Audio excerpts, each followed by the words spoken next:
ਮੇਰੇ ਵੀਰੋ ਤੇ ਭੈਣੋ, ਕਾਫੀ ਦਿਨਾਂ ਬਾਅਦ ਫਿਰ ਤੁਹਾਡੇ ਨਾਲ ਮੈਂ ਮੁਲਾਕਾਤ ਕਰ ਰਿਹਾ। ਕਾਰਨ ਇਹ ਨੇ ਕਿ ਜਿਹੜਾ ਕੁਛ ਹੋ ਰਿਹਾ ਸੀ ਆਪਣੇ ਪੰਜਾਬ ਦੇ ਵਿੱਚ, ਕਿਸਾਨ ਅੰਦੋਲਨ, ਹੋਰ ਜਿਹੜੇ ਕੋਵਿਡ ਦੇ ਮਸਲੇ ਸੀ, ਉਹਦੇ ਕਰਕੇ ਥੋੜ੍ਹੀ ਡਿਲੇ ਹੋਈ ਹੈ। ਔਰ ਮੈਂ ਇਹਦੀ ਮਾਫੀ ਚਾਹੁੰਦਾ ਕਿਉਂਕਿ ਮੈਂ ਤੁਹਾਨੂੰ ਵਾਅਦਾ ਕੀਤਾ ਸੀ ਕਿ ਹਰ ਹਫ਼ਤੇ ਤੁਹਾਡੇ ਨਾਲ ਮੈਂ ਗੱਲ ਕਰਾਂਗਾ। ਪਹਿਲੀ ਗੱਲ ਮੇਰਾ ਖਿਆਲ ਜਿਹੜੀ ਤੁਸੀਂ ਸੁਣਨਾ ਚਾਹੋਗੇ ਕਿ ਇੱਕ ਕਿਸਾਨੀ ਦਾ ਜਿਹੜਾ ਕੁਛ ਮਸਲਾ ਚੱਲਿਆ ਹੋਇਆ। ਦੇਖੋ, ਪੰਜਾਬ ਦੀ ਜਿਹੜੀ ਧਰਤੀ ਹੈ ਇਸ ਦੇਸ਼ ਨੂੰ ਅੰਨ ਖਵਾਉਂਦੀ ਹੈ, ਔਰ ਪੰਜਾਬ ਦੇ ਜਿਹੜੇ ਲੋਕ ਨੇ ਉਹ ਹਿੰਮਤ ਨਾਲ ਉਹ ਪੈਦਾਵਾਰ ਕਰਦੇ ਨੇ ਆਪਣੇ ਜਿਹੜਾ ਕੁਛ ਵੀ ਅੰਨ ਹੈ ਜੋ ਦੇਸ਼ ਨੂੰ ਚਾਹੀਦਾ, ਚਾਹੇ ਝੋਨਾ ਹੋਇਆ, ਚਾਹੇ ਕਣਕ ਹੋਈ, ਚਾਹੇ ਕੋਈ ਹੋਰ ਫਸਲਾਂ ਹੋਈਆਂ। ਔਰ ਇਹ ਸ਼ੁਰੂ ਤੋਂ ਇਹ ਸਾਡੇ ਪੰਜਾਬ ਦੀ ਇਹ ਜਿਹੜੀ ਪੈਦਾਵਾਰ ਹੈ ਇਸ ਦੇਸ਼ ਨੂੰ ਅੰਨ ਦਿੰਦੀ ਰਹੀ। ਉਦੋਂ ਵੀ ਜਦੋਂ ਸਾਡੇ ਕੋਲ ਕੋਈ ਅੰਨ ਦੀ ਘਾਟ ਹੁੰਦੀ ਸੀ, ਅਸੀਂ ਮਹਿਸੂਸ ਕਰਦੇ ਸੀ, ਦੇਸ਼ ਕਾਲ ਵੀ ਆਉਂਦੇ ਸੀ ਇੱਥੇ। ਔਰ ਇਹ ਲੋਕ ਜਿਹੜੇ ਇਹ ਆਪਾਂ ਨੂੰ ਬਾਹਰਲੇ ਮੁਲਕਾਂ ਤੋਂ ਸਾਨੂੰ ਕਣਕਾਂ ਦੇ ਜਿਹੜਾ ਕੁਛ ਸਾਨੂੰ ਮਿਲਦਾ ਸੀ ਆਪਣੇ ਲੋਕਾਂ ਨੂੰ ਅੰਨ ਖਵਾਉਣ ਵਾਸਤੇ ਅਸੀਂ ਲੈ ਕੇ ਆਉਂਦੇ ਸੀ। ਫਿਰ ਉਹ ਗ੍ਰੀਨ ਰੈਵੋਲਿਊਸ਼ਨ ਚੱਲਿਆ, ਔਰ ਉਸ ਤੋਂ ਬਾਅਦ ਬਾਹਰੋਂ ਲਿਆਉਣ ਤੋਂ ਇਹ ਜਿਹੜੀ ਰੁਕਾਵਟ ਆ ਗਈ, ਉਹ ਆਈ ਇਸ ਲਈ ਕਿਉਂਕਿ ਪੰਜਾਬ ਦੀ ਖੇਤੀ ਬੜੀ, ਸਾਡੀ ਚੌਲ ਵੀ ਵਧੇ। ਸਾਡੇ ਚੌਲ ਇੱਥੇ ਕੌਣ ਖਾਂਦਾ ਸੀ? ਕੋਈ ਵੀ ਨਹੀਂ ਖਾਂਦਾ ਸੀ। ਕਦੇ ਕਦੇ ਖੀਰ ਕੋਈ ਖਾ ਲੈਂਦਾ ਸੀਗਾ, ਲੇਕਿਨ ਆਮ ਤੌਰ 'ਤੇ ਚੌਲ ਦੀ ਸਾਡੀ ਖੇਤੀ ਨਹੀਂ ਹੁੰਦੀ ਸੀ। ਲੇਕਿਨ 1967 ਤੋਂ ਬਾਅਦ ਜਦੋਂ ਇਹ ਗ੍ਰੀਨ ਰੈਵੋਲਿਊਸ਼ਨ ਆਇਆ, ਫਿਲੀਪੀਨ ਤੋਂ ਚੌਲ ਆਏ ਸਾਡੇ ਪੰਜਾਬ ਐਗਰੀਕਲਚਰ ਯੂਨੀਵਰਸਿਟੀ, ਅਤੇ ਉਹਨਾਂ ਨੇ ਨਵੀਂ ਵਰਾਇਟੀਆਂ ਘੜੀਆਂ। ਔਰ ਉਹਨਾਂ ਨੇ, ਮੈਨੂੰ ਤੁਹਾਨੂੰ ਯਾਦ ਨਹੀਂ, ਜਿਹੜੇ ਤੁਹਾਡੇ ਉਰੇ ਬੈਠੇ ਹੋਣਗੇ ਬਜ਼ੁਰਗ ਸੁਣਦੇ ਇਸ ਗੱਲ ਨੂੰ, ਕਿ ਇੱਕ IR8 ਆਈ ਸੀ ਪਹਿਲਾਂ, IR8 ਨੇ ਸ਼ੁਰੂ ਕੀਤਾ। ਫਿਰ ਕਣਕਾਂ ਆਈਆਂ ਸੀਆਂ। ਕਣਕ ਕਿਹੜੀ ਆਈ ਸੀ? ਉਹ ਲਾਲ ਕਣਕ PV18 ਹੁੰਦੀ ਸੀ, ਮੈਨੂੰ ਉਹ ਵੀ ਯਾਦ ਹੈ ਉਸ ਜ਼ਮਾਨੇ ਦੀ। ਔਰ ਉੱਥੋਂ ਉਹ ਨਵੀਆਂ ਵਰਾਇਟੀਆਂ ਆ ਗਈਆਂ। ਹੁਣ ਹਰ ਸਾਲ ਹੀ ਨਵੀਂ ਪੰਜਾਬ ਐਗਰੀਕਲਚਰ ਯੂਨੀਵਰਸਿਟੀ ਕੋਈ ਕੱਢਦੀ ਰਹਿੰਦੀ ਹੈ। ਲੇਕਿਨ ਇਹ ਸੀ ਪੰਜਾਬ ਦੀ ਹਿੰਮਤ। ਔਰ ਆਪਣੇ ਪੰਜਾਬ ਹੈ ਕਿੱਡਾ? 2% ਦੀ ਹਿੰਦੁਸਤਾਨ ਦੀ ਧਰਤੀ, 2% ਦੀ ਹਿੰਦੁਸਤਾਨ ਦੇ ਲੋਕ, ਔਰ ਅਸੀਂ 40% ਅੰਨ ਦਾ ਭੰਡਾਰ ਭਰਦੇ ਨੇ। ਔਰ ਫਿਰ ਜੋ ਸਾਡਾ ਤਰੀਕਾ ਸੀ ਚੱਲਣ ਦਾ ਔਰ ਮੰਡੀਆਂ ਦਾ, ਜੋ ਇੱਕ ਸਿਸਟਮ ਬਣ ਗਿਆ ਸੀ ਇਹਨੇ 70 80 90 ਸਾਲਾਂ ਤੋਂ, ਕਿ ਸਾਡੇ ਆੜ੍ਹਤੀਏ ਹੁੰਦੇ ਸੀ, ਔਰ ਤੁਸੀਂ ਆੜ੍ਹਤੀਆਂ ਕੋਲ ਜਾਂਦੇ ਸੀ, ਆਪਣੀ ਫਸਲ ਵੇਚਦੇ ਸੀ, ਉਹਨਾਂ ਤੋਂ ਪੈਸੇ ਲਿਆਉਂਦੇ ਸੀ। ਜੋ ਕੁਛ ਉਹ ਤੁਹਾਡੇ ਇੱਕ ਰਿਸ਼ਤਾ ਸੀਗਾ ਆੜ੍ਹਤੀਏ ਦਾ ਔਰ ਕਿਸਾਨ ਦਾ, ਉਹ ਇਹਨਾਂ ਨੇ ਫੈਸਲਾ ਕਰ ਲਿਆ ਕਿ ਅਸੀਂ ਇਸ ਨੂੰ ਖਤਮ ਕਰਾਂਗੇ। ਹੁਣ ਮੈਨੂੰ ਇਹ ਨਹੀਂ ਸਮਝ ਆਉਂਦੀ, ਅਗਰ ਤੁਸੀਂ ਕਿਸੇ ਦੀ ਮਦਦ ਕਰਨੀ ਹੈ ਕਰੋ, ਲੇਕਿਨ ਇਹ ਤਾਂ ਨਾ ਕਰੋ ਕਿ ਜਿਹੜੇ ਸਿਸਟਮ ਇੱਕ ਚੱਲਿਆ ਆਉਂਦਾ ਹੈ, ਇੱਕ ਪਰਿਵਾਰਿਕ ਸਾਂਝ ਹੈ, ਉਹ ਨਾ ਤੋੜਨ ਦੀ ਤੁਸੀਂ ਕਿਉਂ ਕੋਸ਼ਿਸ਼ ਕਰਿਓ। ਇਸ ਕਰਕੇ ਪੰਜਾਬ ਦਾ ਕਿਸਾਨ ਉੱਠਿਆ ਕਿ ਸਾਡੀ ਤੁਸੀਂ ਆੜ੍ਹਤੀਆ ਸਿਸਟਮ ਖਤਮ ਕਰ ਰਹੇ ਹੋ। ਤੁਸੀਂ ਆਪਣੇ ਜਿਹੜੇ ਬਾਹਰਲੇ ਵਿਦੇਸ਼ਾਂ ਤੋਂ ਆਉਂਦੇ ਨੇ ਖਰੀਦਣ ਵਾਸਤੇ, ਕੋਈ ਤਾਂ ਨਹੀਂ ਕਹਿੰਦਾ ਤੁਸੀਂ ਨਾ ਖਰੀਦੋ। ਅਗਰ ਕੋਈ ਆ ਕੇ ਉਰੇ ਖਰੀਦੇ ਔਰ ਉਹਦੇ ਨਾਲ ਕਿਸਾਨ ਦਾ ਭਾਅ ਚੜ੍ਹਦਾ ਹੈ, ਉਹ ਤਾਂ ਕਿਸਾਨ ਦਾ ਫਾਇਦਾ ਹੁੰਦਾ ਹੈ। ਲੇਕਿਨ ਸਿਸਟਮ ਜਿਹੜਾ ਚੱਲਿਆ ਉਹ ਤਾਂ ਨਾ ਖਤਮ ਕਰੋ ਤੁਸੀਂ, ਜਿਹੜਾ ਰਿਸ਼ਤਾ ਹੈ ਉਹ ਤਾਂ ਨਾ ਤੋੜੋ ਤੁਸੀਂ। ਔਰ ਇਸ ਵਾਸਤੇ ਇੱਥੇ ਕਿਸਾਨ ਇਹਦੇ ਨਾਲ ਔਖੇ ਹੋਏ। ਫਿਰ ਸਾਡੇ ਮੰਡੀ ਦਾ ਜਿਹੜਾ ਸਾਡਾ ਮੰਡੀ ਬੋਰਡ ਦੀ ਫੀਸ ਲੱਗਦੀ ਸੀ, ਉਹ ਕਿਸ ਵਾਸਤੇ ਜਾਂਦੀ ਸੀ? ਉਹ ਫੀ 2 ਜਾਂ 3% ਫੀ ਹੁੰਦੀ ਸੀ। ਉਹ ਥੋੜ੍ਹੇ ਆਪਣੀ ਲਿੰਕ ਰੋਡ 60,000 ਕਿਲੋਮੀਟਰ, ਸਾਡੇ 65,000 ਕਿਲੋਮੀਟਰ ਸਾਡੀ ਲਿੰਕ ਰੋਡ ਨੇ, ਉਹਨਾਂ ਦੀ ਮੁਰੰਮਤ ਹੁੰਦੀ ਸੀ। ਹਰ 5 ਸਾਲ ਤੋਂ ਬਾਅਦ ਅਸੀਂ ਉਹਦੀ ਮੁਰੰਮਤ ਕਰਦੇ ਸੀ। ਪਿੰਡਾਂ ਦੀ ਡਿਵੈਲਪਮੈਂਟ ਜਿਹੜੀ ਹੁੰਦੀ ਸੀ ਉਹ ਵੀ ਨਾਲ ਉਹਦੇ ਹੁੰਦੀ ਸੀ।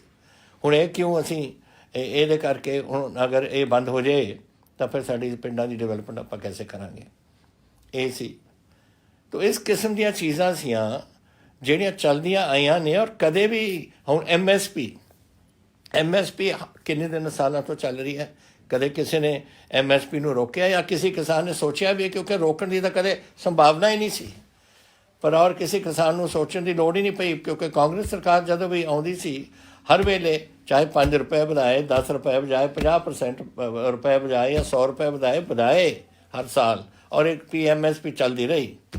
ਉਹ MSP ਨੂੰ ਹੁਣ ਬੰਦ ਕਰਨ ਦਾ ਇੱਕ ਆਵਾਜ਼ ਚੱਲ ਪਈ ਕਿ MSP ਬੰਦ ਹੋ ਜਾਣੀ, ਕਿਉਂਕਿ ਇਹਨਾਂ ਨੇ ਇੱਕ ਸ਼ਾਂਤਾ ਕਮੇਟੀ ਰਿਪੋਰਟ ਬਿਠਾਈ ਸੀ। ਸ਼ਾਂਤਾ ਕੁਮਾਰ ਹੁੰਦੇ ਸੀਗੇ ਮੁੱਖ ਮੰਤਰੀ ਹਿਮਾਚਲ ਦੇ। ਉਹਨਾਂ ਨੇ ਰਿਪੋਰਟ 'ਚ ਕਿਹਾ ਕਿ FCI ਨੂੰ ਖਤਮ ਕਰ ਦਿਓ। ਅਗਰ FCI ਨੂੰ ਖਤਮ ਕਰ ਦਿਓਗੇ ਤੁਸੀਂ, ਫਿਰ ਤੁਹਾਡੀ ਪ੍ਰਾਈਸ ਸਪੋਰਟ ਕੌਣ ਕਰੂਗਾ? MSP ਦਾ ਸਪੋਰਟ ਕੌਣ ਕਰੂਗਾ? ਔਰ ਇਹ ਨਹੀਂ ਸਿਰਫ ਉਹ ਜਿਹੜੀ MSP ਉਹ ਜਿਹੜੀ ਫੂਡ ਕਾਰਪੋਰੇਸ਼ਨ ਇਹ ਆਪਣੇ ਚੌਲ ਜਾਂ ਆਪਣੇ ਝੋਨਾ ਜਾਂ ਆਪਣੀ ਕਣਕ ਖਰੀਦਦੇ ਸੇ ਉਹ ਅੱਗੇ ਜਾਂਦੀ ਸੀ ਪਬਲਿਕ ਡਿਸਟ੍ਰੀਬਿਊਸ਼ਨ ਸਿਸਟਮ ਵਾਸਤੇ, PDS ਨੂੰ ਜਿਹਨੂੰ ਕਹਿੰਦੇ ਸੀ। PDS ਕੀ, ਜਿਹੜੇ ਗਰੀਬ ਆਪਣੇ ਬਹੁਤ ਗਰੀਬ ਨੇ ਇਸ ਦੇਸ਼ ਦੇ ਵਿੱਚ, ਉਹਨਾਂ ਨੂੰ ਅੰਨ ਖਵਾਉਣ ਵਾਸਤੇ ਅਸੀਂ PDS ਸਿਸਟਮ ਰੱਖਿਆ ਸੀ। ਤੋ FCI ਫੂਡ ਮਿਨਿਸਟਰੀ ਦੇ ਅਧੀਨ ਗਵਰਨਮੈਂਟ ਆਫ ਇੰਡੀਆ ਦੇ ਹੁੰਦੀ ਸੀ, ਔਰ ਉਹ ਅੱਗੇ ਆਪਣੀ PDS ਸਿਸਟਮ ਆਪਣੇ ਲੋਕਾਂ ਨੂੰ ਪੂਰੇ ਹਿੰਦੁਸਤਾਨ 'ਚ ਅੰਨ ਖਵਾਉਣ ਵਾਸਤੇ ਭੇਜਦੇ ਸੀ। ਉਹ ਵੀ ਤੁਸੀਂ ਸਿਸਟਮ ਬੰਦ ਕਰ ਦੋਗੇ। ਤੋ ਇਹ ਸਾਰੀਆਂ ਗੱਲਾਂ ਜਦ ਇੱਕ ਵਾਰ ਉਭਰੀਆਂ ਤਾਂ ਕਿਸਾਨ ਉੱਠਿਆ, ਔਰ ਇਹਨਾਂ ਨੇ ਕੀਤਾ ਕਿ ਇਹ ਆਰਡੀਨੈਂਸ ਲਿਆਏ। ਪਹਿਲਾਂ ਆਰਡੀਨੈਂਸ ਕੀ ਹੁੰਦਾ ਹੈ ਕਿ ਜਦੋਂ ਅਸੈਂਬਲੀ ਸੈਸ਼ਨ ਦੇ ਵਿੱਚ ਨਾ ਜਾਂ ਪਾਰਲੀਮੈਂਟ ਸੈਸ਼ਨ ਦੇ ਵਿੱਚ ਨਾ ਹੋਵੇ ਤਾਂ ਕੋਈ ਸਰਕਾਰ ਕੁਝ ਇਹੋ ਜਿਹੀ ਚੀਜ਼ ਕਰਨਾ ਚਾਹੁੰਦੀ ਹੈ ਜਿਹੜੀ ਬਾਅਦ 'ਚ ਪਾਰਲੀਮੈਂਟ ਚਲੇ ਜਾਈ, ਲੇਕਿਨ ਪਹਿਲਾਂ ਹੀ ਉਹ ਕਾਨੂੰਨ ਬਣਾ ਲੈਂਦੀ ਹੈ, ਉਹਨੂੰ ਆਰਡੀਨੈਂਸ ਕਹਿੰਦੇ ਨੇ। ਉਹ ਆਰਡੀਨੈਂਸ ਉਹਨਾਂ ਨੇ ਇਹ ਕਿਸਾਨੀ 'ਤੇ ਕਰਤਾ, MSP ਚੱਕਤੀ, ਸਭ ਕੁਝ ਚੱਕਤਾ ਇਹਦੇ ਜੋ ਅੱਜ ਲੋਕ ਅੱਜ ਉਸ 'ਤੇ ਔਖੇ ਨੇ। ਔਰ ਫਿਰ ਉਸ ਤੋਂ ਬਾਅਦ ਇਹਨਾਂ ਨੇ ਪਾਰਲੀਮੈਂਟ ਵਿੱਚ ਬਿੱਲ ਲਿਆ ਕੇ ਬਿੱਲ ਪਾਸ ਕਰਤਾ। ਅਸੀਂ ਉਦੋਂ ਵੀ ਕਿਹਾ ਸੀ, ਆਹ ਦੇਖੋ ਮੇਰੇ ਕੋਲ ਤਰੀਕਾ ਨੇ, ਮੇਰੇ ਕੋਲ ਆਰਡੀਨੈਂਸ ਆਈ 5 ਜੂਨ ਨੂੰ, ਔਰ ਆਲ ਪਾਰਟੀ ਮੀਟਿੰਗ ਮੈਂ ਔਰ ਸੱਦੀ ਉਸ ਤੋਂ ਕੁਝ ਦਿਨਾਂ ਬਾਅਦ ਸਾਰੇ ਪਾਰਟੀ ਪੰਜਾਬ ਦੇ ਪਾਰਟੀਆਂ ਨੂੰ ਸੱਦਿਆ ਕਿ ਤੁਸੀਂ ਆਓ ਔਰ ਆਪਾਂ ਇਹਦੇ 'ਤੇ ਬਹਿਸ ਕਰੀਏ ਕਿ ਇਹ ਕਿਆ ਕਰ ਰਹੇ ਨੇ, ਇਹ ਪੰਜਾਬ ਦਾ ਇਹਦੇ 'ਚ ਨੁਕਸਾਨ ਬੜਾ ਹੋ ਜਾਣਾ ਹੈ।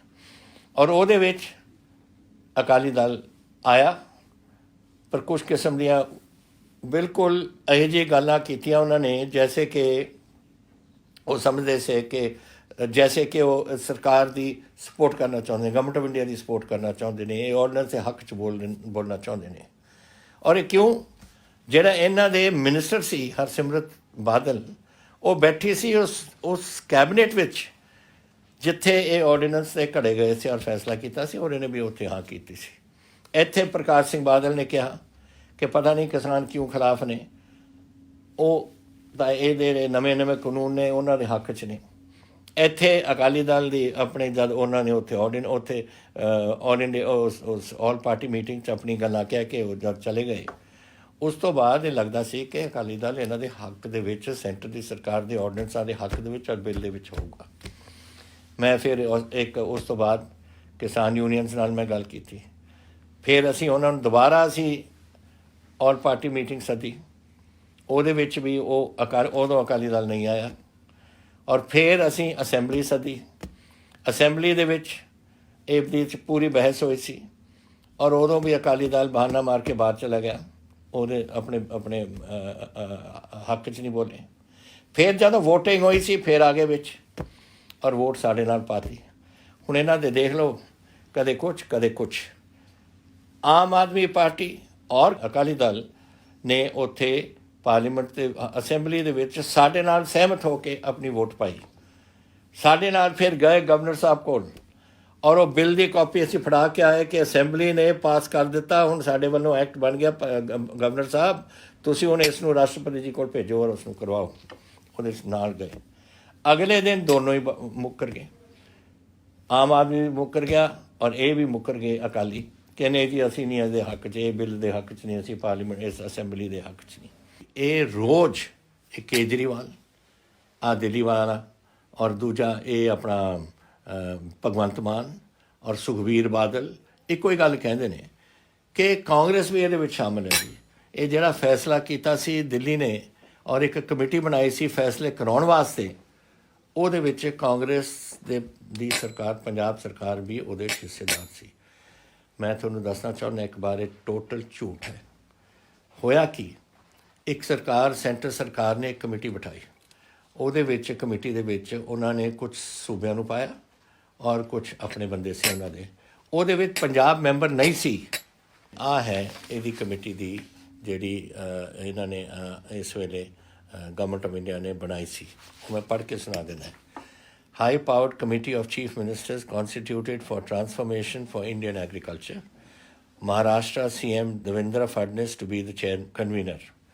CMs of Karnataka, Haryana, Arunachal Pradesh, Gujarat, UP, Madhya Pradesh, and Union Minister of Agriculture, RD and Panchayati Raj to be the members.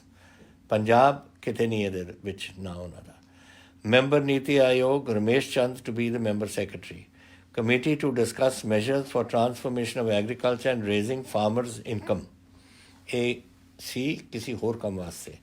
Modalities for adoption and time-bound implementation of agricultural sector reforms to be suggested by the committee. Committee to submit its report in 2 months.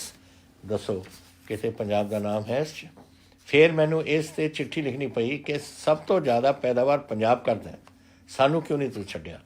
ਉਹ ਉਦੋਂ ਤਾਈਂ ਇਹਦੀ committee ਦੀ ਪਹਿਲੀ meeting ਹੋ ਚੁੱਕੀ ਸੀ। ਇਹ ਤਾਂ ਮੈਂ ਤੁਹਾਨੂੰ ਇਹ ਦੱਸਣਾ ਚਾਹੁੰਦਾ। ਸੈਕਿੰਡ ਫਿਰ ਮੈਂ ਦੱਸਣਾ ਚਾਹੁੰਦਾ ਉਸ ਮੀਟਿੰਗ ਦੂਜੀ ਮੀਟਿੰਗ 'ਚ ਮਨਪ੍ਰੀਤ ਬਾਦਲ ਦੀ ਇਹ ਜੋ ਉੱਥੇ ਮਿਨਟਸ ਨੇ ਉਸ ਮੀਟਿੰਗ ਦੇ, ਜਿਹੜੀ ਮੀਟਿੰਗ ਹੋਈ ਸੀ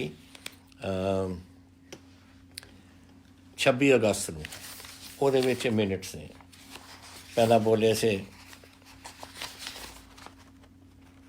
ਕੋਈ ਹੋਰ ਚੀਫ ਮਿਨਿਸਟਰ, ਫਿਰ ਫਾਈਨੈਂਸ ਮਿਨਿਸਟਰ ਪੰਜਾਬ, ਜਿਹਨੇ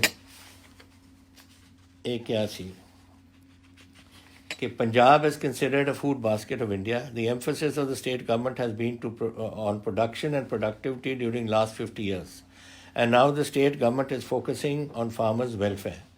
In view of our population of more than 1.3 billion, the food and nutrition security is a prime concern, and no country in the world can supplement for food and nutrition security of India in case of deficit. He cautioned against dilution of any policy that negatively affects sustainable food security. And he said, and then he said this much, and ਆ ਦੇਖ ਲਓ ਆ ਉਰੇ ਤੱਕ ਫਿਰ ਖੱਟਰ ਬੋਲਿਆ ਸੀ ਇਸ ਤੋਂ ਬਾਅਦ। ਤਾਂ ਇੰਨਾ ਪੁਆਇੰਟ ਸੀ ਜਿਹੜਾ ਮਿਸਟਰ ਬਾਦਲ ਨੇ ਆਪਣੇ ਸੈਕੰਡ ਮੀਟਿੰਗ ਤੋਂ ਬਾਅਦ ਕਿਹਾ on issues related to financial matters।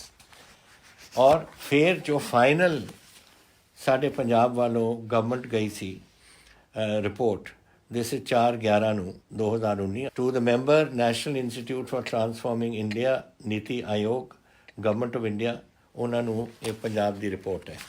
And ਉਹ ਐ ਖਤਮ ਹੁੰਦੀ ਹੈ। ਆ ਮੈਂ ਪੜ੍ਹ ਕੇ ਤੁਹਾਨੂੰ ਸੁਣਾਉਣਾ, ਜਿਹੜਾ ਪੀਲਾ ਹਿੱਸਾ ਤੁਸੀਂ ਦੇਖ ਰਹੇ ਹੋ।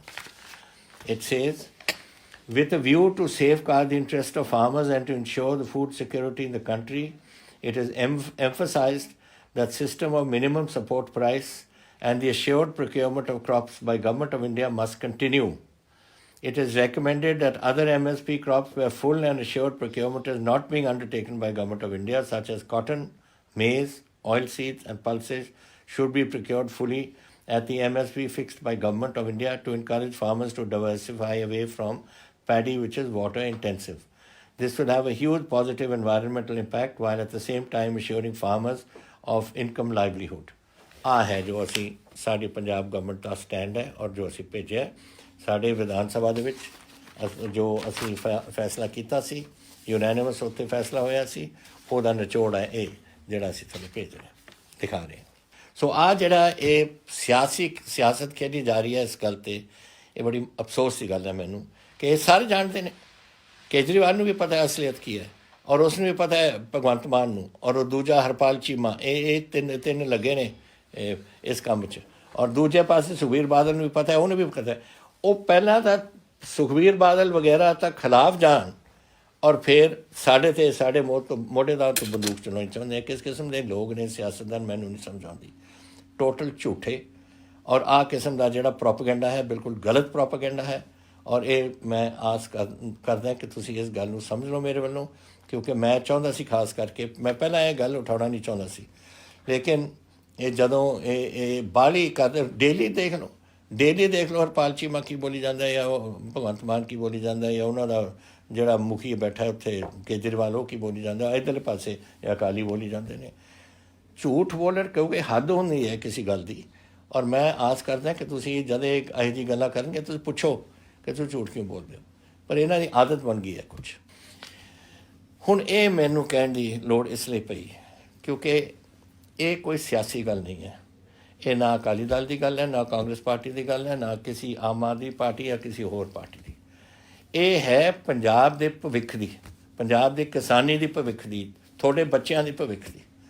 ਆਪਾਂ ਤੁਸੀਂ ਮੈਂ ਸ਼ਾਇਦ ਅਸੀਂ ਕਿੰਨੀ ਦੇਰ ਉਰੇ ਰਹਿਣਾ ਮੈਨੂੰ ਨਹੀਂ ਪਤਾ, ਲੇਕਿਨ ਬੱਚੇ ਸਾਡੇ ਹੋਣਗੇ, ਪੋਤੇ ਹੋਣਗੇ, ਪੜਪੋਤੇ ਹੋਣਗੇ, ਸਾਰੇ ਉਰੇ ਹੋਣਗੇ। ਅਗਰ ਅੱਜ ਅਸੀਂ ਇੱਥੇ ਕੋਈ ਇਸ ਦਾ ਸਾਹਮਣਾ ਨਹੀਂ ਕਰਦੇ ਔਰ ਇਹ ਰੁਕਾਵਟ ਨਹੀਂ ਪਾਉਂਦੇ ਜੋ ਅੱਜ ਸੈਂਟਰ ਦੀ ਸਰਕਾਰ ਕਰਨਾ ਚਾਹੁੰਦੀ ਹੈ, ਤਾਂ ਸਾਡੇ ਬੱਚੇ ਆਉਣ ਵਾਲੀ ਪੀੜ੍ਹੀ ਦੇ ਕੋਈ ਭਵਿੱਖ ਨਹੀਂ ਹੋਣਾ। ਇਸ ਕਰਕੇ ਇਹ ਮੈਨੂੰ ਕਹਿਣਾ ਪਿਆ ਤੁਹਾਨੂੰ ਕਿ ਇਹ ਇੱਥੇ ਸਿਆਸਤ ਨਾ ਖੇਲੋ। ਮੈਂ ਅੱਜ ਵੀ ਕਹਿੰਦਾ ਅਕਾਲੀ ਲੀਡਰਾਂ ਨੂੰ ਔਰ ਮੈਂ ਆਮ ਆਦਮੀ ਪਾਰਟੀ ਨੂੰ, ਅਕਾਲੀ ਦਲ ਇਹ ਸਿਆਸਤ ਕਰਨਾ ਛੱਡ ਦਿਓ। ਇਹ ਹੈ ਸਾਡੇ ਲੋਕਾਂ ਦੇ ਭਵਿੱਖ ਦਾ ਸਵਾਲ, ਪੇਟ ਦਾ ਸਵਾਲ। ਔਰ ਮੈਂ ਆਸ ਕਰਦਾ ਕਿ ਤੁਸੀਂ ਮੇਰੀ ਗੱਲ ਇਸ 'ਚ ਸਹਿਮਤ ਹੋਵੋਗੇ।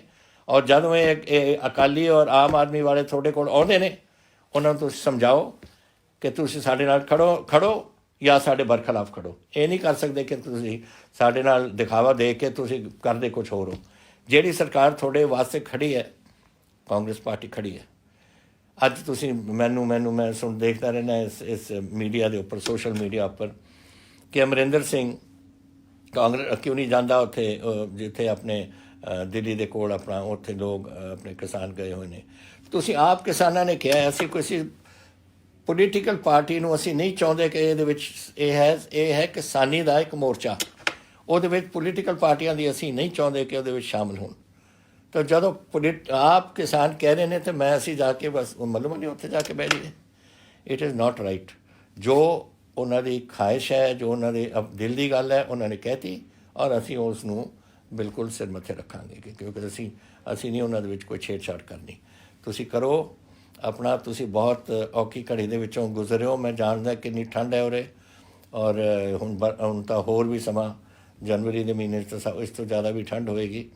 ਤਾਂ ਆਪਣੇ ਸਿਹਤ ਨੂੰ ਬਚਾ ਕੇ ਰੱਖਣਾ। ਜਿੱਥੇ ਤਾਈਂ ਉਰੇ ਸਵਾਲ ਹੈ ਤੁਹਾਡਾ ਕਿ ਮੈਂ ਇਸ ਨੂੰ ਇੱਥੇ ਪੰਜਾਬ ਦੇ ਵਿੱਚ ਅਸੀਂ ਕੀ ਕਰ ਸਕਦੇ ਹਾਂ, ਅਸੀਂ ਤਾਂ ਦੇਖੋ ਮੈਂ ਤੁਹਾਨੂੰ ਇੱਕ ਨੰਬਰ ਦੇ ਦਿੰਦਾ ਮੈਂ ਤੁਹਾਨੂੰ ਸਾਰਿਆਂ ਨੂੰ, ਤਾਂ ਕਿ ਅਗਰ ਕਿਸੇ ਨੂੰ ਕੋਈ ਲੋੜ ਹੋਏ, ਕਿਉਂਕਿ ਤੁਹਾਡੇ ਹੁਣ ਸਾਰੇ ਜਿਹੜੇ ਪਰਿਵਾਰ ਹੈ ਉੱਥੇ ਕਈ ਲੋਕ ਗਏ ਹੋਏ ਨੇ ਆਪਣੇ ਬਾਰਡਰਾਂ 'ਤੇ, ਅਤੇ ਤੁਸੀਂ ਅਗਰ ਕਦੇ ਤੁਹਾਨੂੰ ਲੋੜ ਹੈ ਸਰਕਾਰ ਦੀ ਹੈਲਪ ਦੀ, ਕੋਈ ਬਿਮਾਰ ਹੋ ਜਾਂਦਾ ਹੈ, ਕੋਈ ਤਕਲੀਫ ਹੋ ਜਾਂਦੀ ਹੈ ਕਿਸੇ ਗੱਲ ਦੀ, ਤਾਂ ਨੋਟ ਕਰੋ ਤੁਸੀਂ। ਇੱਕ ਬੀਬੀਆਂ ਦਾ ਇੱਕ ਹੈਲਪਲਾਈਨ ਹੈ 1091 1091 1091, ਔਰ ਪੁਲਿਸ ਹੈਲਪਲਾਈਨ ਹੈ 112 112। ਇਹਨਾਂ ਨੂੰ ਤੁਸੀਂ ਨੋਟ ਕਰੋ। ਜਦੋਂ ਕਿਸੇ ਚੀਜ਼ ਦੀ ਲੋੜ ਹੈ, ਕਿਸੇ ਕੋਈ ਬਿਮਾਰ ਹੋ ਜਾਏ ਕੁਛ, ਤੁਸੀਂ ਰਿੰਗ ਕਰੋ। ਇਹਨਾਂ ਦੀ ਡਿਊਟੀ ਲਾਈ ਹੋਈ ਹੈ ਅਸੀਂ ਕਿ ਇੱਕਦਮ ਤੁਹਾਡੇ ਕੋਲ ਡਾਕਟਰ ਨੂੰ ਲੈ ਕੇ ਜਾਣਗੇ ਜਾਂ ਤੁਹਾਨੂੰ ਲੈ ਜਾਣਗੇ ਹੌਸਪੀਟਲ 'ਚ, ਜਾਂ ਹੋਰ ਕੋਈ ਤੁਹਾਡੀ ਤਕਲੀਫ ਜਿਹੜੀ ਹੈ ਉਹਨੂੰ ਦੂਰ ਕਰਨ ਦੀ ਉਹ ਕੋਸ਼ਿਸ਼ ਕਰਨਗੇ। ਸੋ ਇਹ ਮੈਂ ਤੁਹਾਨੂੰ ਕਿਸਾਨਾਂ ਦੇ ਬਾਰੇ ਕਹਿਣਾ ਚਾਹੁੰਦਾ ਸੀ, ਕਿਉਂਕਿ ਇਹ ਸਾਡੇ ਵਾਸਤੇ ਅੱਜ ਸਭ ਤੋਂ ਅਹਿਮ ਗੱਲ ਹੈ ਪੰਜਾਬ ਵਾਸਤੇ। ਪਤਾ ਨਹੀਂ ਕਿੰਨੇ ਲੱਖਾਂ ਲੋਕ ਉੱਥੇ ਬੈਠੇ ਨੇ ਦਿੱਲੀ 'ਚ, ਔਰ ਉਹਨਾਂ ਵਾਸਤੇ ਉਹ ਵੀ ਦੇਖ ਰਹੇ ਨੇ। ਮੈਂ ਦੇਖ ਰਿਹਾ ਤਸਵੀਰਾਂ ਜੋ ਰੋਜ਼ ਟੈਲੀਵਿਜ਼ਨ 'ਤੇ ਆਉਂਦੀਆਂ ਨੇ ਬਜ਼ੁਰਗਾਂ ਦੀਆਂ। ਹੁਣ ਉਹ ਬਜ਼ੁਰਗ ਨੇ 22 ਤਾਂ ਅਸੀਂ ਖੋ ਬੈਠੇ ਹਾਂ, ਲੇਕਿਨ ਉਹ ਆਪਣੇ ਵਾਸਤੇ ਨਹੀਂ ਲੜ ਰਹੇ, ਉਹ ਆਪਣੇ ਤੁਹਾਡੇ ਵਾਸਤੇ ਲੜ ਰਹੇ ਨੇ, ਬੱਚਿਆਂ ਵਾਸਤੇ ਲੜ ਰਹੇ ਨੇ, ਪੰਜਾਬ ਵਾਸਤੇ ਲੜ ਰਹੇ ਨੇ, ਔਰ ਉਹਨਾਂ ਦੀ ਆਉਣ ਵਾਲੀਆਂ ਪੀੜ੍ਹੀਆਂ ਵਾਸਤੇ ਲੜ ਰਹੇ ਨੇ। ਅਤੇ ਉਹ ਆਪਣੀ ਇੱਥੇ 22 ਬੰਦਿਆਂ ਨੇ ਆਪਣੀ ਜਾਨਾਂ ਦੇ ਦਿੱਤੀਆਂ। ਵਾਹਿਗੁਰੂ ਕਰੇ ਸੈਂਟਰ ਦੀ ਸਰਕਾਰ ਦੇ ਇਸ ਨੂੰ ਗੰਭੀਰਤਾ ਨਾਲ ਚੰਗੀ ਤਰ੍ਹਾਂ ਸੋਚ ਕੇ ਇਹਦਾ ਕੋਈ ਹੱਲ ਕੱਢਣ, ਤਾਂ ਕਿ ਸਾਡੇ ਬੱਚੇ ਹੋਰ ਨਾ ਕੋਈ ਇੱਥੇ ਨੁਕਸਾਨ ਹੋ ਜਾਏ ਸਾਡਾ, ਔਰ ਸਾਡੇ ਲੋਕ ਵਾਪਸ ਆਪਣੇ ਘਰਾਂ 'ਚ ਪਹੁੰਚ ਸਕਣ।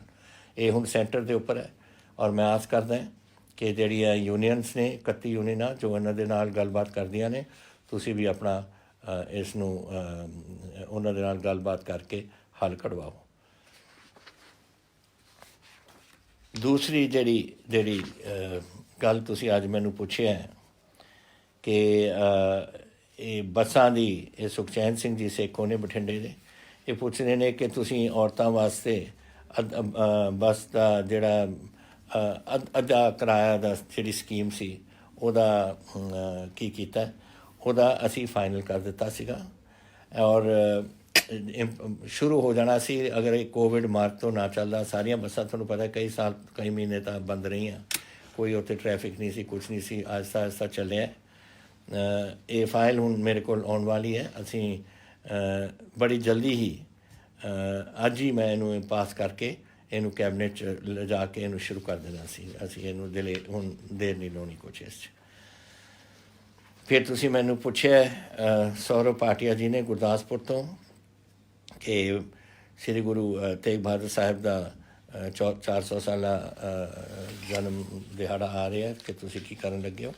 ਜੈਸੇ ਅਸੀਂ ਹਰ ਵੇਲੇ ਕਰਦੇ ਹਾਂ, ਸਾਰਿਆਂ ਦਾ ਅਸੀਂ ਬੜੀ ਧੂਮਧਾਮ ਨਾਲ ਮਨਾਵਾਂਗੇ।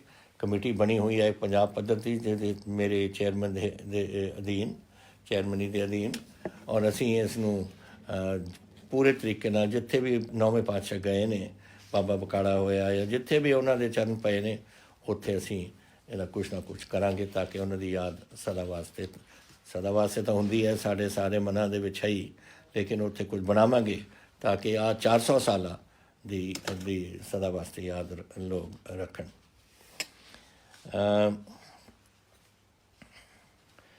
ਇਹ ਮੈਨੂੰ ਪੁੱਛਿਆ ਨਵਨੀਤ ਭਾਟੀਆ ਜੀ ਨੇ, ਇਹ ਜਿਹੜੇ ਆਪਣੇ 42,000 ਵੈਕੈਂਸੀਆਂ ਨੇ, ਇਹ ਕਿਉਂ ਨਹੀਂ ਭਰੀਆਂ ਜਾ ਰਹੀਆਂ। ਉਹਦੇ ਵਿੱਚੋਂ ਕੁਛ ETO ਦੇ ਪੋਸਟ ਸੀ, ਮੈਨੂੰ ਨਹੀਂ ਪਤਾ ETO ਦੇ ਖਾਸ ਇਹਨਾਂ ਨੇ PCS ਦਾ ਕਿਉਂ ਇੱਥੇ ਜ਼ਿਕਰ ਕੀਤਾ ਹੈ, ਲੇਕਿਨ ਸਾਡੇ 50,000 ਦੇ ਕਰੀਬ ਸਾਡੇ ਨੌਕਰੀਆਂ ਅਸੀਂ ਰੱਖਣ ਦਾ ਫੈਸਲਾ ਕੀਤਾ ਸੀ। ਉਹਦੇ ਵਿੱਚੋਂ ਉਹ ਕੀਤਾ ਕਦੋਂ ਸੀ? ਫਰਵਰੀ ਮਾਰਚ ਵਿੱਚ ਕੋਵਿਡ ਆ ਗਿਆ, ਸਭ ਕੁਛ ਹੀ ਇੰਨੇ ਮਹੀਨਿਆਂ ਤੋਂ ਬੰਦ ਰਿਹਾ। ਹੁਣ ਇਸ ਹਫਤੇ ਦੇ ਦੌਰਾਨ ਅਗਲੀ ਕੈਬਨਿਟ 'ਚ ਅਸੀਂ ਇਹਨੂੰ ਅਪਰੂਵਲ ਦੇ ਦੇਣੀ ਹੈ ਔਰ ਇਹ ਸਾਰੀਆਂ ਜਿਹੜੀਆਂ ਪੋਸਟਾਂ ਪਈਆਂ ਨੇ ਉਹ ਭਰੀਆਂ ਜਾਣਗੀਆਂ। ਸਾਡਾ ਵਾਅਦਾ ਹੈ 50,000 ਦਾ, ਔਰ ਉਹ 50,000 ਪੂਰਾ ਕਰਕੇ ਅਸੀਂ ਛੱਡਾਂਗੇ। ਥੋੜ੍ਹਾ ਜਿਹੀ ਡਿਲੇ ਇਸ ਲਈ ਹੋਈ ਹੈ ਹੁਣ ਕੁਝ ਦਿਨਾਂ ਤੋਂ, ਕਿਉਂਕਿ ਇਹਦਾ ਜਿਹੜਾ ਆਪਣੇ ਰੀਸਟਰਕਚਰਿੰਗ ਹੋ ਰਹੀ ਹੈ ਕੁਝ ਡਿਪਾਰਟਮੈਂਟਸ ਦੇ ਵਿੱਚ, ਉਹਨਾਂ ਦੇ ਥੋੜ੍ਹੀ ਤਬਦੀਲੀ ਆ ਰਹੀ ਹੈ। ਜਦ ਤਬਦੀਲੀ ਖਤਮ ਹੋ ਜਾਊਗੀ ਇਹ ਅਸੀਂ ਭਰਤੀ ਸ਼ੁਰੂ ਕਰ ਦੇਣੀ ਹੈ। ਇੱਕਦਮ ਹੀ ਹੋਣੀ ਹੈ, ਇਹ ਨਾ ਸਮਝੋ ਕਿ ਮਹੀਨੇ ਲੱਗਣਗੇ, ਤਾਂ ਹਫ਼ਤਿਆਂ ਦੇ ਵਿੱਚ ਹੀ ਅਸੀਂ ਕਰ ਦੇਣੀ ਹੈ। ਤੁਸੀਂ ਮੈਨੂੰ ਪੁੱਛਿਆ ਜਸਪ੍ਰੀਤ ਜੀ ਨੇ ਸੰਗਰੂਰ ਤੋਂ ਕਿ ਜਿਹੜੇ ਪਰਿਵਾਰਾਂ ਦੇ ਵਿੱਚ ਨੁਕਸਾਨ ਹੋਇਆ, ਜਿਹੜੇ ਸਾਡੇ ਇਸ ਸੰਘਰਸ਼ ਦੇ ਵਿੱਚ ਸ਼ਹੀਦ ਹੋਏ ਨੇ, ਉਹਨਾਂ ਦਾ ਕੀ ਕਰ ਰਹੇ ਹਾਂ ਅਸੀਂ। ਹਰ ਜਿਹੜਾ ਸਾਡਾ ਪੰਜਾਬੀ ਉੱਥੇ ਸ਼ਹੀਦ ਹੁੰਦਾ ਹੈ ਇਸ ਕਿਸਾਨੀ ਦੇ ਸੰਘਰਸ਼ ਵਿੱਚ, ਉਹਨਾਂ ਨੂੰ ਅਸੀਂ 5 ਲੱਖ ਰੁਪਈਆ ਦੇ ਰਹੇ ਹਾਂ ਔਰ ਸਾਰਿਆਂ ਨੂੰ ਮਿਲ ਗਿਆ। ਔਰ ਜਿਹੜੇ ਵਾਹਿਗੁਰੂ ਕਰੇ ਹੋਰ ਨਾ ਹੋਣ, ਪਰ ਜਦੋਂ ਵੀ ਕੋਈ ਇਹੋ ਜਿਹਾ ਵਾਕਿਆਤ ਹੁੰਦਾ ਅਸੀਂ ਉਹਨਾਂ ਨੂੰ ਜ਼ਰੂਰ 5 ਲੱਖ ਰੁਪਏ ਦੇਵਾਂਗੇ। ਗੁਰਪ੍ਰੀਤ ਸਿੰਘ ਗਿੱਲ ਪੁੱਛ ਰਹੇ ਨੇ ਮੈਨੂੰ ਕਿ MBBS ਦੀ ਸੀਟਾਂ ਦੀ ਘਾਟ ਹੈ ਪੰਜਾਬ ਦੇ ਵਿੱਚ, ਕੀ ਕਰ ਰਹੇ ਉਹਦੇ ਬਾਰੇ। ਤੁਹਾਨੂੰ ਪਤਾ ਅਸੀਂ 3 ਮੈਡੀਕਲ ਕਾਲਜ ਲਾ ਰਹੇ ਹਾਂ, ਕਪੂਰਥਲੇ, ਇੱਕ ਹੁਸ਼ਿਆਰਪੁਰ ਔਰ ਇੱਕ ਉਰੇ ਇੱਥੇ ਮੋਹਾਲੀ ਦੇ ਵਿੱਚ। ਮੋਹਾਲੀ ਦਾ ਹੁਣ ਐਤਕੀ ਤਕਰੀਬਨ ਤਿਆਰ ਹੋ ਗਿਆ। ਐਤਕੀ ਅਸੀਂ ਉਹਦੇ ਹੁਣ ਭਰਤੀ ਸ਼ੁਰੂ ਕਰ ਦੇਣੀ ਹੈ ਇਸ ਸਾਲ ਹੀ, ਔਰ ਇਹਦੇ ਵਿੱਚ ਹੀ ਜਿਹੜੇ ਦੂਜੇ 2 ਨੇ ਉਹ ਵੀ ਮੈਂ ਆਸ ਕਰਦਾ ਕਿ ਉਹ ਜਲਦੀ ਹੋਣਗੇ। ਇੱਥੇ ਦਾ ਤਾਂ ਹੁਣ ਰਿਕਰੂਟਮੈਂਟ ਅਸੀਂ ਡਾਕਟਰਾਂ ਦੀ ਸ਼ੁਰੂ ਕਰਤੀ ਮੋਹਾਲੀ ਵਾਲੇ ਦੀ, ਔਰ ਦੂਜੇ 2 ਉਹਨਾਂ ਦੇ ਚੇਅਰਮੈਨ ਨੇ ਸਾਡੇ ਹੈਲਥ ਮਿਨਿਸਟਰ ਸਾਹਿਬ, ਔਰ ਉਹ ਵੀ ਜਲਦੀ ਹੀ ਆਪਣਾ ਪੂਰਾ ਪ੍ਰਬੰਧ ਕਰ ਰਹੇ ਨੇ ਕਿ ਕਪੂਰਥਲਾ ਵੀ ਔਰ ਹੁਸ਼ਿਆਰਪੁਰ ਵੀ ਜਲਦੀ ਤੋਂ ਜਲਦੀ ਇਹ ਕੰਮ ਕੀਤਾ ਜਾਵੇ। ਇੱਕ ਤੁਸੀਂ ਮੈਨੂੰ ਰਾਜਦੀਪ ਜੱਬਰ ਜੀ ਪੁੱਛਦੇ ਲੁਧਿਆਣਿਓਂ ਕਿ ਸਰਦੀਆਂ ਆ ਗਈਆਂ ਨੇ ਅਤੇ ਬਹੁਤ ਠੰਡ ਹੈ, ਔਰ ਕਈ ਲੋਕ ਨੇ ਵਿਚਾਰੇ ਜਿਹੜੇ ਪੇਮੈਂਟਾਂ 'ਤੇ ਬੈਠੇ ਨੇ, ਕੋਈ ਉਹਨਾਂ ਦੇ ਘਰ ਨਹੀਂ ਔਰ ਘਰ-ਬਾਰ ਨਹੀਂ। ਪਹਿਲਾਂ ਤਾਂ ਅਸੀਂ ਘਰ-ਬਾਰ ਦੀ ਪਹਿਲਾਂ ਹੀ ਮੈਂ ਤੁਹਾਨੂੰ ਦੱਸਿਆ ਕਿ ਅਸੀਂ ਇਹਦੇ ਬਣਾ ਰਹੇ ਹਾਂ ਕੁਛ ਘਰ ਜਿਹੜੇ ਹੋਮਲੈਸ ਵਾਸਤੇ ਅਸੀਂ ਦੇ ਸਕਾਂਗੇ, ਪਰ ਉਹਨੂੰ ਲੱਗਦਾ ਟਾਈਮ। ਜ਼ਮੀਨਾਂ ਲੈਣੀਆਂ ਨੇ, ਬਿਲਡਿੰਗ ਬਣਨੀ ਹੈ, ਟਾਈਮ ਲੱਗੂਗਾ, ਪਰ ਠੰਡ ਤੁਹਾਡੇ ਉੱਪਰ ਆ ਗਈ ਅਤੇ ਉਹਦੇ ਤੁਸੀਂ ਕਿਹਾ ਸੀ ਕਿ ਕੀ ਤੁਸੀਂ ਕਰ ਸਕੋਗੇ। ਮੈਨੂੰ ਯਾਦ ਹੈ ਉਹ ਦਿਨ ਇਸ ਜਦ ਮੌਸਮ ਆਉਂਦੀ ਸੀ ਤਾਂ ਮੇਰੇ ਮਾਤਾ ਜੀ ਆਪ ਜਾਇਆ ਕਰਦੇ ਸੀ ਹਰ ਰੋਜ਼ ਔਰ ਆਪਣੇ ਪਟਿਆਲੇ 'ਚ, ਔਰ ਉੱਥੇ ਜਿੱਥੇ ਵੀ ਕੋਈ ਪੇਮੈਂਟ 'ਤੇ ਪਿਆ ਹੁੰਦਾ ਸੀ ਆਪਣੇ ਕੰਬਲ ਲੈ ਕੇ ਜਾਂਦੇ ਸੀ ਉਹਨਾਂ ਨੂੰ ਦੇਣ ਵਾਸਤੇ। ਔਰ ਸਾਰੇ ਸਾਡੇ ਸਾਰਿਆਂ ਦੀ ਡਿਊਟੀ ਹੈ, ਤੁਹਾਡੀ ਵੀ ਡਿਊਟੀ ਹੈ ਜੋ ਸੁਣ ਰਹੇ ਹੋ, ਜੋ ਤੁਸੀਂ ਆਪਣੇ ਕੰਬਲ ਦੇ ਸਕਦੇ ਹੋ ਗਰੀਬਾਂ ਵਾਸਤੇ ਦਿਓ, ਔਰ ਅਸੀਂ ਵੀ ਆਪਣੇ ਤੌਰ 'ਤੇ ਜੋ ਕਰ ਸਕਦੇ ਹਾਂ ਕਰਾਂਗੇ। ਲੇਕਿਨ ਜਿੱਥੇ ਤਾਈਂ ਸਰਕਾਰ ਦਾ ਮਸਲਾ ਹੈ ਉਹ ਮੈਂ ਆਪਣੇ ਜਿਹੜਾ ਗ੍ਰਾਂਟ ਨੇ ਆਪਣੇ ਫੰਡ ਤੋਂ, ਚੀਫ ਮਿਨਿਸਟਰ ਦੇ ਰਿਲੀਫ ਫੰਡ ਤੋਂ, ਮੈਂ ਹਰ ਚੀਫ DC ਨੂੰ ਪੈਸੇ ਭੇਜ ਰਹੇ ਤਾਂ ਕਿ ਕੰਬਲ ਖਰੀਦ ਕੇ ਇਹ ਬੰਦੇ ਲੋਕਾਂ ਨੂੰ ਜਾ ਕੇ ਉੱਥੇ ਦੇ ਸਕਣ। ਇੱਕ ਤੁਸੀਂ ਪੁੱਛਿਆ ਸੁਖਦੀਪ ਔਲਖ ਜੀ ਨੇ ਫਿਰੋਜ਼ਪੁਰ ਤੋਂ ਕਿ ਸਾਡਾ OPD ਸਾਡੇ ਹੌਸਪੀਟਲ ਦਾ ਕਿਉਂ ਨਹੀਂ ਚਾਲੂ ਹੋ ਰਿਹਾ। ਹੁਣ ਮੈਂ ਪਤਾ ਨਹੀਂ ਕਿਉਂ ਇਹ ਗੱਲ ਆਈ ਹੈ, ਕਿਉਂਕਿ ਇਸ ਤਾਂ ਮਈ ਦੇ ਵਿੱਚ ਚਿੱਠੀ ਲਿਖਤੀ ਸੀ ਇੱਕ ਗਵਰਨਮੈਂਟ ਨੂੰ, ਸਾਰੇ OPD ਚੱਲਣੇ ਚਾਹੀਦੇ। ਕੋਵਿਡ ਦਾ ਜਦੋਂ ਚੱਲ ਰਿਹਾ ਸੀ ਮਾਰਚ ਤੋਂ, ਫਿਰ ਅਪ੍ਰੈਲ ਅਤੇ ਮਈ 2 ਮਹੀਨੇ ਬਾਅਦ ਹੀ ਅਸੀਂ ਸ਼ੁਰੂ ਕਰਤੇ ਸੀ, और ये अज थोड़ी आई है कि फिरोजपुर नहीं चल रहा, पता नहीं, क्योंकि मेरे रिपोर्ट जो है ਸਾਰੇ ਕਿਤੇ ਪੰਜਾਬ ਦੇ ਵਿੱਚ ਸਾਡੇ OPD ਚੱਲ ਰਹੇ ਨੇ। ਔਰ ਸਵਾ ਨਵੰਬਰ ਦੇ ਵਿੱਚ 7,36,000 ਬੰਦੇ ਸਾਡੇ ਗਵਰਨਮੈਂਟ ਹਸਪੀਟਲਸ ਦੇ OPDs ਦੇ ਵਿੱਚ ਗਏ ਨੇ ਆਪਣੇ ਇਲਾਜ ਕਰਵਾਉਣ ਵਾਸਤੇ। ਕਿ ਫਿਰੋਜ਼ਪੁਰ ਨਹੀਂ ਚੱਲ ਰਿਹਾ, ਇਹ ਮੈਂ ਪਤਾ ਕਰੂੰਗਾ ਕੀ ਕਾਰਨ ਹੈ ਕਿ ਨਹੀਂ ਚੱਲ ਰਿਹਾ, ਲੇਕਿਨ ਪੂਰੇ ਪੰਜਾਬ ਦੇ ਵਿੱਚ ਇਹ ਇਸ ਵੇਲੇ ਕੋਈ ਪ੍ਰੋਬਲਮ ਨਹੀਂ ਹੈ, ਸਾਰੇ ਚੱਲ ਰਹੇ ਨੇ। ਪਰਮਜੀਤ ਲੁਧਿਆਣਾ ਤੋਂ ਕਹਿੰਦੇ ਨੇ, ਪੁੱਛਦੇ ਨੇ ਕਿ ਜੀ ਤੁਸੀਂ VIP ਨੰਬਰ ਬੈਨ ਕਰਤੇ, ਤੁਸੀਂ ਰੈੱਡ ਬੀਕਨ ਵੀ ਬੈਨ ਕਰਤੇ ਸੀ, ਅਤੇ ਇਹ VIP ਕਲਚਰ ਦਾ ਜਿਹੜਾ ਤੁਸੀਂ ਕਦਮ ਚੱਕੇ ਨੇ ਅੱਛੀ ਗੱਲਾਂ ਨੇ। ਇਹ ਤਾਂ ਬੜੀ ਗੜਬੜ ਹੋ ਰਹੀ ਸੀ। ਇਸ 'ਚ ਤੁਹਾਨੂੰ ਪਤਾ ਕੀ ਹੁੰਦਾ ਸੀ, ਇੱਕ ਨੰਬਰ 4 ਗੱਡੀਆਂ 'ਚ ਅਸੀਂ ਪਕੜੇ ਨੇ ਪੰਜਾਬ ਦੇ ਵਿੱਚ। ਐਸੇ ਹੀ ਲੋਕ ਆਪਣੇ ਆਪ ਜਿਹੜਾ ਨੰਬਰ ਪਸੰਦ ਕਰਦਾ ਉਹੀ ਬਣਾ ਕੇ ਲਿਖ ਕੇ ਆਪਣੇ ਨੰਬਰ ਪਲੇਟ ਬਣਾ ਲੈਂਦੇ ਸੀ। ਤਾਂ ਇਹ ਗੱਲਾਂ ਸਾਰੀਆਂ ਅਸੀਂ ਬੰਦ ਕੀਤੀਆਂ ਨੇ। VIP ਨੰਬਰ ਕੋਈ ਨਹੀਂ ਹੋਣਗੇ, ਆਮ ਨੰਬਰ ਹੋਣਗੇ। ਔਰ ਇਹ ਵੀ ਅਸੀਂ ਦੇਖ ਰਹੇ ਹਾਂ ਕਿ ਕੌਣ ਇਹ ਗੜਬੜ ਕਰ ਰਿਹਾ ਕਿ ਇੱਕ ਨੰਬਰ 4 ਗੱਡੀਆਂ ਚਲਾਉਂਦੇ ਨੇ। ਇਹ ਤਾਂ ਬਿਲਕੁਲ ਕਾਨੂੰਨ ਦੇ ਖਿਲਾਫ ਹੈ, ਐਨ ਉਹਦੇ 'ਤੇ ਵੀ ਅਸੀਂ ਸਖਤੀ ਕਰਾਂਗੇ। ਹੁਣ ਤੁਸੀਂ ਇਹ ਵੀ ਪੁੱਛਿਆ ਸੁਖਦੇਵ ਜੀ ਰੋਪੜ ਤੋਂ ਕਿ ਇਹ ਕੋਈ ਫਾਲਤੂ ਅਸੀਂ ਕੋਈ ਰਜਿਸਟ੍ਰੇਸ਼ਨ ਵਾਸਤੇ ਕੋਈ ਫੀਸ ਚਾਰਜ ਕਰ ਰਹੇ। ਨਹੀਂ, ਪਤਾ ਨਹੀਂ ਤੁਹਾਨੂੰ ਕਿਹਨੇ ਦੱਸਿਆ, ਅਸੀਂ ਨਹੀਂ ਕਰ ਰਹੇ। ਜੋ ਫੀਸ ਚੱਲ ਰਹੀਆਂ ਨੇ ਉਹੀ ਚੱਲੇਗਾ, ਕੋਈ ਇਹਦੇ 'ਚ ਕੋਈ ਤਬਦੀਲੀ ਨਹੀਂ ਆਉਣੀ, ਨਾ ਕੋਈ ਵਾਧਾ ਹੈ ਨਾ ਕੋਈ ਘਾਟਾ ਹੈ, ਬਸ ਅਸੀਂ ਚੱਲੂ ਜੈਸੇ ਚੱਲਦਾ ਆ ਰਿਹਾ। ਤਾਂ ਇਹ ਇਹ ਫਿਕਰ ਨਾ ਤੁਸੀਂ ਕਰੋ ਕਿ ਕੋਈ ਅਸੀਂ ਫੀਸ ਫੂਸ ਇਹਦੇ ਪਾਵਾਂਗੇ, ਬਿਲਕੁਲ ਨਹੀਂ। ਆਹ ਗੱਲਾਂ ਅਸੀਂ ਥੋੜ੍ਹੀਆਂ। ਲੇਕਿਨ ਮੈਂ ਇੱਕ ਗੱਲ ਹੁਣ ਤੁਹਾਡੇ ਕਹਿਣਾ ਚਾਹੁੰਦਾ, ਇਹ ਤੁਹਾਡੇ ਮਨਾਂ 'ਚੋਂ ਮੈਨੂੰ ਲੱਗਦਾ ਹੈ ਕਿ ਇਹ ਗੱਲਾਂ ਪਾਸੇ ਚਲੀ ਗਈਆਂ, ਔਰ ਉਹ ਹੈ ਕਰੋਨਾ। ਅੱਜ ਮੈਂ ਜਾਂਦਾ ਜਦ ਕਦੇ ਲੰਘਦਾ ਕਿਤੇ, ਮੈਂ ਦੇਖਦਾ ਲੋਕ ਮਾਸਕ ਨਹੀਂ ਪਾਉਂਦੇ। ਦੇਖੋ ਤੁਸੀਂ ਆਪਣੇ ਵਾਸਤੇ ਇਹ ਤੁਹਾਡੇ ਵਾਸਤੇ ਇੱਕ ਬੜੀ ਭਿਆਨਕ ਬਿਮਾਰੀ ਹੈ। ਲੋਕ ਬਹੁਤ ਲੱਖਾਂ 'ਚ ਦੁਨੀਆ 'ਚ ਮਰ ਗਏ ਨੇ। ਸਾਡੇ ਇੱਥੇ ਵਾਹਿਗੁਰੂ ਦੀ ਕਿਰਪਾ ਨਾਲ ਪੰਜਾਬ ਦੇ ਵਿੱਚ ਹਾਲੇ ਹਾਲਾਤ ਸੁਧਰੇ ਨੇ ਕੁਛ। ਸਾਡਾ ਇੱਕ ਵਾਰ ਸਾਡੇ 3200 ਮੇਰਾ ਖਿਆਲ ਅਸੀਂ ਇੱਕ ਦਿਨ 'ਚ 3200 ਕੇਸਿਸ ਸਾਡੇ ਰਹੇ ਨੇ। ਅਸੀਂ ਟੈਸਟਿੰਗ ਵੀ ਵਧਾਈ ਹੈ। ਅੱਜ ਟੈਸਟਿੰਗ ਸਾਡੀ 25 ਔਰ 30 ਹਜ਼ਾਰ ਦੇ ਦਰਮਿਆਨ ਹੈ ਡੇਲੀ। ਲੇਕਿਨ ਅੱਜ ਦੀ ਰਿਪੋਰਟ ਆ ਦੇਖ ਲਓ, 290 ਬੰਦਿਆਂ ਨੂੰ ਅੱਜ ਸਿਰਫ ਕਰੋਨਾ ਹੋਇਆ, ਜਿੱਥੇ ਇੱਕ ਵਾਰ 3200 ਸਾਡੇ ਬੰਦਿਆਂ ਨੂੰ ਹੁੰਦਾ ਸੀ। ਇਹਦੇ ਬਾਵਜੂਦ ਕਿ 25,494 ਸਾਡੇ ਟੈਸਟਿੰਗ ਕੇਸ ਹੋਏ ਨੇ, ਇਹ ਪੋਜ਼ੀਟਿਵ ਸਾਈਨ ਹੈ ਇੱਕ। ਲੇਕਿਨ ਇਹਦੇ ਨਾਲ ਮੈਂ ਤੁਹਾਨੂੰ ਹੋਰ ਦੱਸਣਾ ਚਾਹੁੰਦਾ ਕਿ ਇੱਕ ਨਵੀਂ ਕਿਸਮ ਦੀ ਕਰੋਨਾ ਹੁਣ ਚੱਲੀ ਹੋਈ ਹੈ। ਇਹ UK ਦੇ ਵਿੱਚ ਸਾਰੀ ਲੋਕਡਾਊਨ ਹੋ ਗਈ, ਸਾਰੇ ਯੂਰਪ 'ਚ ਲੋਕਡਾਊਨ ਹੋ ਗਏ ਨੇ। ਸਮਾਂ ਸਾਡੇ ਅਖੀਰਲਾ ਜਹਾਜ਼ ਆਪਣੇ ਅੰਮ੍ਰਿਤਸਰ ਪਹੁੰਚਿਆ ਸੀ ਕੱਲ੍ਹ, ਉਹ 240 ਜਾਂ ਜਿੰਨੇ ਵੀ ਮੁਸਾਫਿਰ ਸੀ ਉਹਨਾਂ ਦੇ ਵਿੱਚੋਂ 8 ਪੋਜ਼ੀਟਿਵ ਨਿਕਲੇ ਨੇ। ਹੁਣ ਇਹ ਨਹੀਂ ਪਤਾ ਸਾਨੂੰ ਕਿ ਇਹ ਨਵੀਂ ਕਰੋਨਾ ਹੈ ਜਾਂ ਪੁਰਾਣੀ ਕਰੋਨਾ ਹੈ, ਇਹ ਨਹੀਂ ਪਤਾ। ਲੇਕਿਨ UK ਦੇ ਫਲਾਈਟਾਂ ਸਾਰੀਆਂ UK ਤੋਂ ਬਾਹਰ ਔਰ UK ਨੂੰ ਜਾਣ ਵਾਲੀਆਂ 28 ਮੁਲਕਾਂ ਨੇ ਬੰਦ ਕਰਤੀ ਸੀ ਕੱਲ੍ਹ ਤੱਕ। ਹੁਣ ਹੋਰ ਵੀ ਮੁਲਕਾਂ ਨੇ ਬੰਦ ਕਰ ਦੇਣੀਆਂ ਨੇ। ਇਹ ਖਤਰਨਾਕ ਬਿਮਾਰੀ ਹੈ। ਇਹਦੇ ਨਾਲ ਜਿਨ੍ਹਾਂ ਨੂੰ ਹੁੰਦੀ ਹੈ ਉਹਨਾਂ ਦੇ ਠੀਕ ਬੇਸ਼ੱਕ ਹੋ ਜਾਣ, ਵਾਹਿਗੁਰੂ ਉਹਨਾਂ ਦੀ ਜਾਨ ਬਖਸ਼ ਦਿੰਦਾ। ਲੇਕਿਨ ਬਾਅਦ 'ਚ ਕਮਜ਼ੋਰੀ ਜਿਹੜੀ ਆਉਂਦੀ ਹੈ ਤੁਹਾਨੂੰ ਨੁਕਸਾਨ ਕਰੇਗੀ। ਤਾਂ ਮੈਂ ਤੁਹਾਨੂੰ ਫਿਰ ਬੇਨਤੀ ਕਰਦਾ ਕਿ ਇਹਦਾ ਧਿਆਨ ਰੱਖੋ। ਇਹ ਕੋਈ ਛੋਟੀ ਮੋਟੀ ਬਿਮਾਰੀ ਨਹੀਂ, ਇਹ ਠੰਡ ਦੀ ਬਿਮਾਰੀ ਕਿ ਕਿਸੇ ਨੂੰ ਠੰਡ ਲੱਗ ਜਾਏ ਤੁਸੀਂ ਕੋਟ ਪਾ ਲਓਗੇ, ਇਹ ਬਿਲਕੁਲ ਕੋਈ ਕੰਮ ਨਹੀਂ ਹੈ। ਇਹ ਹੈ ਬਿਮਾਰੀ ਜੋ ਤੁਹਾਡੇ ਵਿੱਚ ਜਾਂਦੀ ਹੈ ਔਰ ਤੁਹਾਨੂੰ ਇਹੋ ਜਿਹੀ ਤੁਹਾਨੂੰ ਕਮਜ਼ੋਰੀ ਆਉਂਦੀ ਹੈ ਕਿ ਬਾਅਦ ਵਿੱਚ ਤੁਹਾਨੂੰ ਤਕਲੀਫ ਬਹੁਤ ਹੁੰਦੀ ਹੈ। ਤਾਂ ਮੇਰੀ ਤੁਹਾਨੂੰ ਸਾਰਿਆਂ ਨੂੰ ਪੰਜਾਬ ਦੇ ਵਿੱਚ ਬੇਨਤੀ ਹੈ ਕਿ ਪਲੀਜ਼ ਜੋ ਡਾਕਟਰਾਂ ਨੇ ਕਿਹਾ ਮਾਸਕ ਪਾਓ। ਮੇਰੇ ਅੱਜ ਕਈ ਅਫਸਰ ਡਾਊਨ ਨੇ, ਅੱਜ ਵਿਚਾਰੇ ਕਈ ਸਾਡੇ ਸਾਥੀ ਡਾਊਨ ਨੇ। ਕਿਉਂ ਡਾਊਨ ਨੇ? ਕਿਉਂਕਿ ਇੰਨੇ ਸਾਡੀ ਡਿਊਟੀ ਹੈ ਲੋਕਾਂ ਨੂੰ ਮਿਲਣਾ। ਜਦ ਅਸੀਂ ਲੋਕਾਂ ਨੂੰ ਮਿਲਦੇ ਹਾਂ, ਸਾਡੇ ਆਫਿਸਰਸ ਦੀ ਡਿਊਟੀ ਹੈ ਲੋਕਾਂ ਨੂੰ ਮਿਲਣਾ। ਉਹ ਕਿਸੇ ਦੇ ਕਿਸੇ ਬਿਮਾਰੀ ਹੋ ਜਾਂਦੀ। ਹੁਣ ਇਹ ਜਿਹੜੇ 240 ਕੱਲ੍ਹ ਪਹੁੰਚੇ ਨੇ ਅੰਮ੍ਰਿਤਸਰ, 8 ਬੰਦੇ ਉਹਨਾਂ ਦੇ ਪੋਜ਼ੀਟਿਵ ਨਿਕਲੇ ਨੇ ਔਰ ਉਹਨਾਂ ਨੂੰ ਅਸੀਂ ਉੱਥੇ ਕੀਤਾ ਹੋਇਆ ਕੁਆਰੰਟੀਨ। ਇਹੀ ਦਿੱਲੀ ਦੇ ਵਿੱਚ ਹੋਇਆ, ਉੱਥੇ ਵੀ ਇੱਕ ਕੋਈ ਜਹਾਜ਼ ਆ ਗਿਆ ਸੀ ਕਿਤੋਂ ਉੱਥੇ ਹੋਇਆ। ਸੋ ਇਹ ਕੰਮ ਮੁੱਕਿਆ ਨਹੀਂ ਹਾਲੇ, ਇਹ ਵੱਧ ਰਿਹਾ। ਜ਼ਰੂਰ ਹੈ ਕਮੀ, ਜ਼ਰੂਰ ਹੈ। ਜੈਸੇ ਮੈਂ ਹੁਣ ਤੁਹਾਨੂੰ ਦੱਸਿਆ ਕਿ 290 ਬੰਦਿਆਂ ਨੂੰ ਕੱਲ੍ਹ ਹੋਇਆ, ਉਹਦੇ ਵਿੱਚ ਪਰ 18 ਦੀ ਮੌਤ ਵੀ ਹੋਈ ਹੈ। 18 ਦੀ ਮੌਤ ਹੈ। ਔਰ ਇਹ ਅੱਜ ਹਾਈ ਡਿਪੈਂਡੈਂਸੀ ਯੂਨਿਟ ਆਕਸੀਜਨ 'ਤੇ 133 ਨੇ ਔਰ ਜੋ ਹਸਪੀਟਲ ਆਈਸੋਲੇਸ਼ਨ ਫੈਸਿਲਿਟੀਜ਼ ਅੱਜ ਰੱਖੇ ਨੇ ਅਸੀਂ, ਉਹ 82 ਨੇ। ਇਹ ਖਤਰਨਾਕ ਬਿਮਾਰੀ ਹੈ। ਔਰ ਮੈਂ ਤੁਹਾਨੂੰ ਬੇਨਤੀ ਕਰਦਾ ਸਾਰਿਆਂ ਨੂੰ, ਆਪਣੇ ਬੱਚਿਆਂ ਨੂੰ ਬਚਾਓ, ਆਪਣੇ ਆਪ ਨੂੰ ਬਚਾਓ, ਔਰ ਆਪਣੇ ਪੰਜਾਬ ਮਹੱਲੇ ਸਾਰੇ ਦੋਸਤ ਮਿੱਤਰਾਂ ਨੂੰ ਬਚਾਓ।